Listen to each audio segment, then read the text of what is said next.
I'm going to do a quick review slash overview on my Lazy Z spa. It's a Palm Spring style. I bought this on Amazon a few months ago.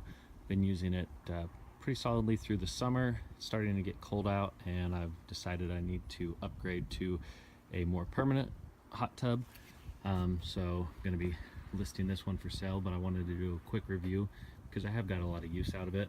I guess I've had this hot tub about 6 months now. Probably used it on average 3 or 4 times a week since then.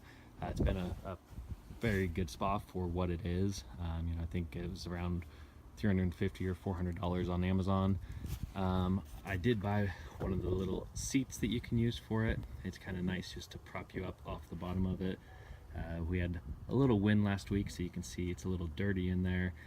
Not typically the case, but the wind blew up the edge of the cover, which you can see leaning up against the deck there, and it did blow some leaves and stuff in there. See this? Current temperature is 104 degrees. It is about 50 degrees out today and pretty breezy. Overnight it got down into the upper 30s, and I wondered how well this would do when it did get cold, and honestly it hasn't had any problem keeping up with the temperature. Even on the nights where it was below freezing out, I checked it in the morning and it was still at 104 degrees, or within the cycle of heating up to 104 or just dropping below that once the heater turned off. So the hot tub doesn't have any jets, but it does have bubbles, and I'll turn those on real quick. Unlock it and then press the bubbles.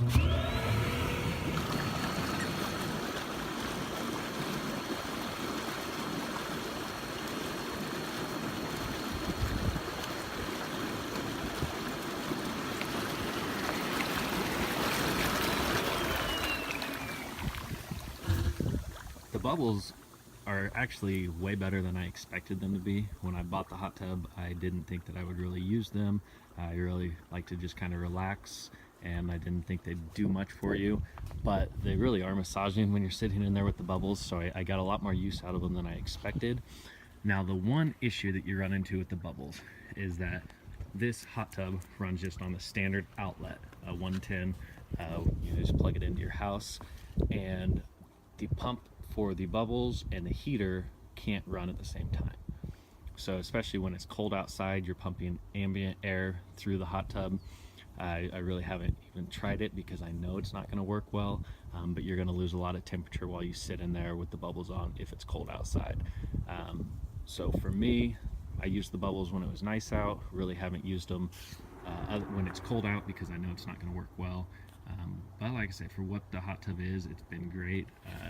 The only complaint, I guess I wouldn't say the only complaint, but the main complaint I have is that the cycle for heating, it'll heat up to 104 degrees and then the heater shuts off, and it gets down to 101 degrees before the heater kicks back on. When it's really cold out, it can take a couple hours for it to get back up to 104. So when I get in the evenings, I kind of have to watch and see, okay, what's the temperature at now, and time when to get in. Otherwise I might come out and it will be 101 degrees instead of 104, which you can definitely notice a difference when you're getting in the hot tub. One thing I wanted to show on this hot tub is just how sturdy it really is once it's inflated. So once you get water in here, it actually becomes even more sturdy because there's pressure on the inside of the tub. But even sitting here now, I can sit on the edge. If you can see this at all,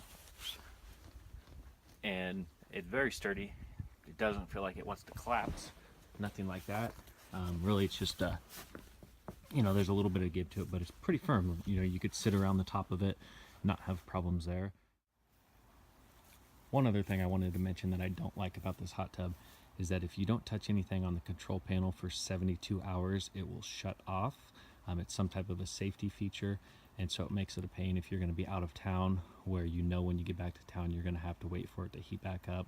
It also doesn't filter during that time, so you're likely to have a spa that you're going to have to do some maintenance to when you get back.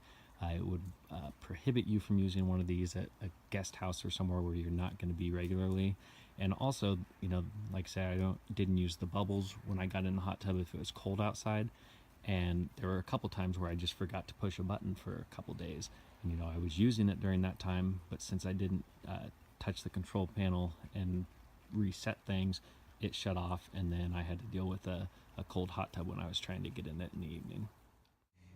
So that's my quick overview of the Lazy Z Spa. Like I said, I got it on Amazon. If you're looking, you know, to see if you want a hot tub, you know, just to try something out and see if you'll actually use it, this is a phenomenal purchase for the price that it is. When you go out and look at the prices of a new hot tub from a spa store, you know, you're typically going to be looking at $7, $8, sometimes upwards of $10,000 depending on what features you want. This came shipped to my door, took about 30 minutes tops to set up, and it's been going strong for 6 months, just changing the filters and getting a lot of use out of it. Thanks for watching.